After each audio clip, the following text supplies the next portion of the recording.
So magandang araw sa inyo guys, no. So ngayon ay ipapakita ko sa inyo kung paano ako gagawa ng plunge spool, no. So bali dalawang piraso ho ito guys, no. So gagamitin to sa taas sa elevated tank. So ngayon ay magsusuot muna tayo ng PPE para simulan na natin yung gagawin natin na plunge spool, no. So kinating ko na yan guys, no, pinutol ko na yan, na prepare ko na yan, no. So ipipit up na natin, no. So itak mo natin sa kabila, then kukuha tayo ng eskwela, no. So eskwelahin natin yan guys para hindi siya tabingi, no. So pag tuwid na, pwede na natin siyang itakli, no, sa kabila. So lipat na naman tayo dyan sa kabila. So tak lang sa kabila, and then babalik ta rin natin, no. So itatak din natin yan sa sa loob, no, para hindi siya gagalaw pag pinal-weld natin. Ayan, no, paikot lang yung guys, locking niya, no, para hindi siya gagalaw. So ngayon guys is sinimulan ko na yung pagpo-pull weld sa loob, no. So inuuna ko muna dyan sa loob para madali na lang mamaya sa labas pag pull weld, no.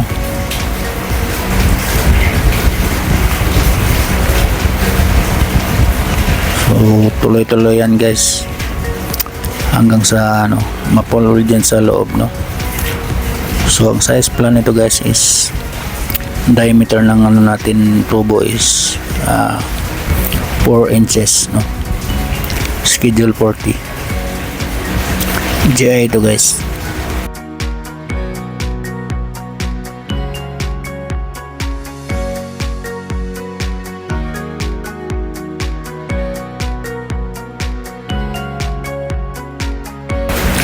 So ayan, malapit na guys, no. So tuloy-tuloy lang yan hanggang sa matapos, no.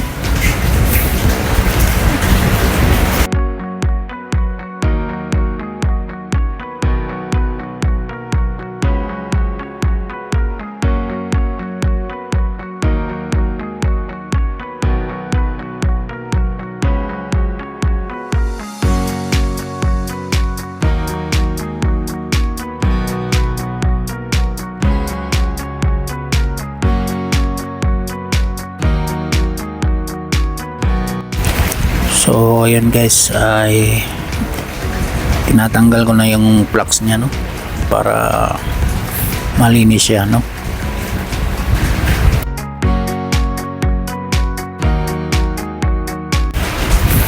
So ito guys, kabila na naman yung ipo-pull weld natin, no. So ganun din, tatanggalan natin niya ng flux, no, para hindi siya magkaroon ng bukol.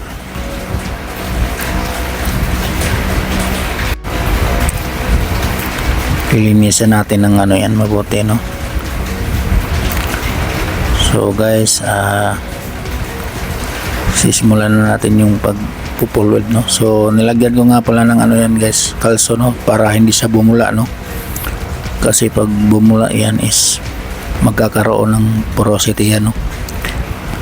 Kasi dyan guys is hindi ako nag root pass, kaya kinalangan ko na lang, no, para hindi siya bumula, no.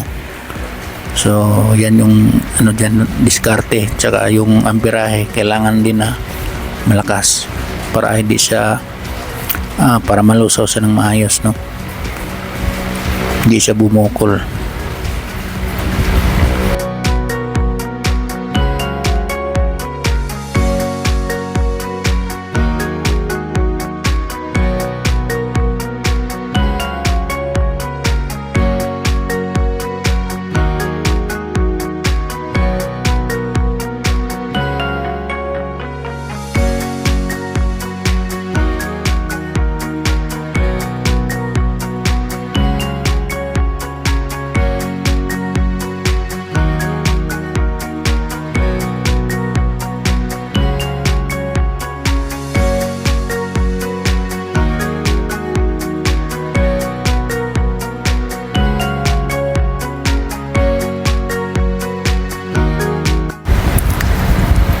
So guys, ito yung scope of work ko dito sa site, no. So sa plumbing to guys, no.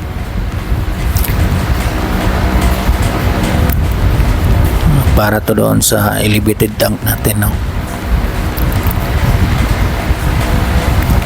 So ito yung ginagawa ko dito sa site, no.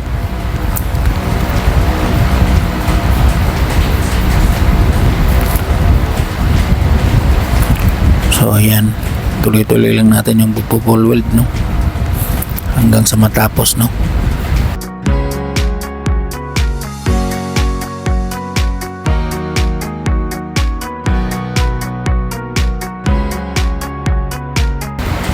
Yung scope of work pala namin guys is fire pro tsaka plumbing, no.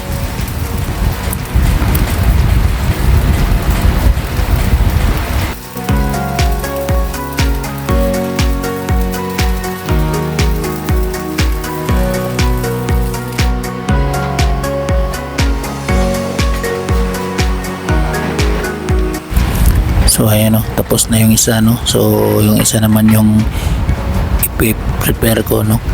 So yan, nilagyan ko yan ng nut, no. Bali yan yung spacer niya, papakita ko sa inyo, no. So yan, no, yan yung spacer niya, no. So ito na yung guys, no, finished product natin, no. So 2 pieces na flange spool.